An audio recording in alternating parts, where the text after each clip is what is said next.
Folks, we all know that there's some crazy stuff happening out there, eh? I mean, we've got government agents coming up to us, telling us that we're all equal. They make demands upon us that we know we could never make upon them. Where's the equality? On the screen, there's a little baby. That's Elizabeth and Elaine. She's a little baby, came into my life about 4.5 years ago. 2 days after the birth of Elizabeth, ministry workers came in, removed her. No investigation, no assessment. Claimed she only had one caregiver. We said, you're wrong, we're a family, we're going to meet you in court. They told us if we tried doing that, they'd see to it she spent the first 5 years of her life going from foster home to foster home to foster home. Shut me up in court, cost me my baby. Folks, anyone who knows me, shutting me up even for a moment is a bit of a trick. They cost me my baby. I sat down with their Act Black's Law Dictionary on one side, Bouvier's on the other. I had an Old English dictionary. I looked up every single word in there. It took me 3 days, nothing but toast and tea and a couple of tokes. Took me 3 days and I finally saw it. Have you ever seen these laser pictures? You see nothing until you focus past it, and then a 3D picture pops into your head. Have you seen those? This is exactly what I saw when I did my statute deconstruction. I looked through and I suddenly saw what they were doing. This is their little trick. You are not obliged to register your children. If you do, it is at that point that you're creating a legal entity or a person. You are associating this person with your offspring. You are abandoning ownership or title to that person. And the government is seizing that under the laws of maritime salvage. It becomes their chattel property. They use it as collateral to float loans or to float bonds for loans. When they come to remove a child, they're not acting on the human being at all. They're removing the legal entity you created and abandoned and they now have title to.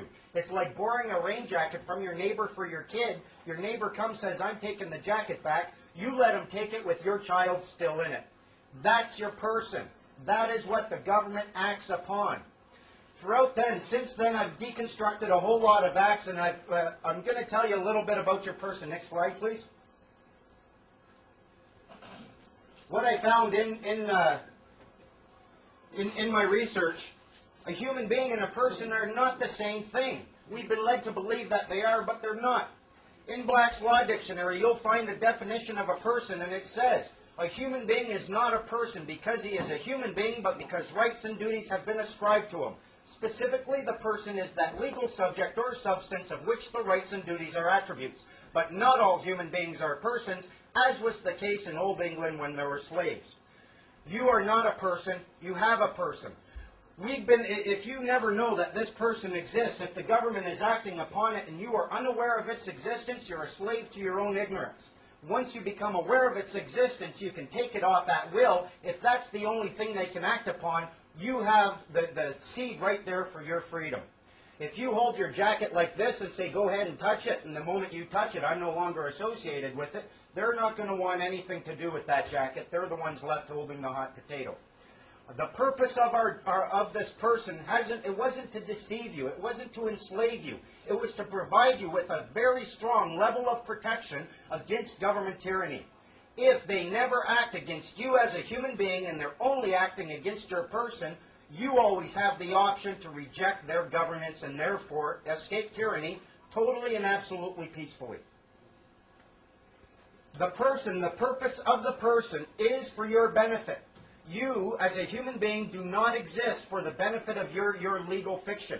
Your legal fiction is there for you. Just like a rain jacket is there for you. And if you're in the rain, it's a good thing. If, however, it's a sunny day or you're in a lake, water up to your neck, it's something you want to remove lest it's going to harm or hamper you. The same is true with your persons. I think they kind of hoodwinked us. They created a situation when they got rid of slaves. They said, okay, everyone can be persons. If you do have slaves, then yes, it's beneficial to be a person. If, however, there's no more slaves, becoming a person is kind of saying, yeah, I'll take that lowest totem pole. In the deconstruction of the acts, what I found, what I'll tell you about in the next little 30 minutes or so, we're going to go through the 6 fundamental tricks that I've noticed in deconstructing their acts. When you sit down and you look at their body of words and you start deconstructing it, trying to figure out what the truth is, these 3, they always use them together. Smoke. The purpose of smoke from a tactical perspective as an ex-military soldier, the purpose of smoke is it's an irritant, it's an obscurant, it will hide movement, it will irritate your eyes, and it usually precedes an attack. You can find smoke in their words by looking for excess words that make no sense, that really aren't necessary. If they start defining words that you know the definition of already, like look in the Children and Family Service Act, they define the word child. Why would they do that? The people using the act, they all have university educations. The reason they're putting this excessiveness in there is because they are creating movement, they're changing the definition just slightly, and they need to do that in order for this smoke to work. The next one is the mirrors. Let's suppose for a moment that this right here, this piece, next seminar we've got to get a mirror, guys. Let's suppose this is a mirror and I'm standing right here. You would see me and you would see my reflection and you would there'd be no confusion. You would know which is which. You would know which is which because you would see me and you would see the edges of the mirror. If, however, we use smoke and we hide the edges of this mirror and all you see is me and this reflection and you never really know which one is the mirror, you're going to have a little bit of confusion. If they incorporate the next one, next slide please.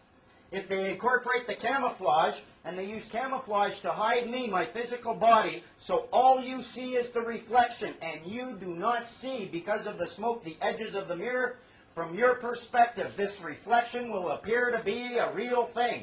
And if you never investigate, if you never step up and touch it and go, hey, look at this, it's just glass, you will always be deceived into thinking that this reflection is a reality. It's not a reality. The next ones they use, switching of the bait and the slider. People here have gone out, I'm sure, buying the car. You buy any product, they offer you one, and then they slip you another one. That right there is switching the bait. From a distance, it will appear that you have an obligation.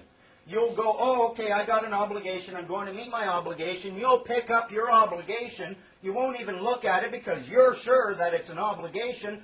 Closer examination will reveal that it's not an obligation at all. It's a choice, a voluntary choice. They switched it on you.